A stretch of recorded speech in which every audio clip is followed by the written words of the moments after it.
Alors bonjour, nous avons la question d'un internaute qui s'apprête à signer un contrat de 5 ans et qui se pose la question suivante. Que se passe-t-il après si le contrat n'est pas renouvelé? Aurais-je le droit de garder ou non mes entreprises et mes clients? Il est évident que le fait de ne pas renouveler un contrat est un risque qui est couru aussi bien par le franchisé que par le franchiseur. Chacune des deux parties a le droit de ne pas continuer, de ne pas renouveler un contrat. Comment donc se préparer à cette éventualité? La première chose, c'est de commencer à discuter du renouvellement avant la date limite pour savoir quelles sont les intentions des uns et des autres. La deuxième chose, c'est toujours d'envisager la possibilité de vendre son affaire plutôt que de la transformer en quelque chose d'autre. La vendre au franchiseur, qui ne peut pas vous offrir n'importe quel prix, ou la vendre à un autre franchisé.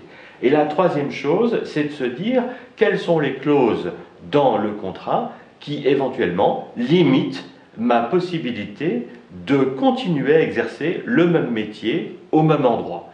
Et il y a deux types de clauses qui peuvent m'empêcher de faire cela. La première, c'est tout simplement la clause de non-concurrence, qui aujourd'hui n'est presque jamais validée par les tribunaux. Et la deuxième, c'est la clause de non-affiliation, qui, elle, va m'empêcher d'adhérer à un autre réseau concurrent, mais qui ne pourra être valable que si elle est très limitée dans le temps.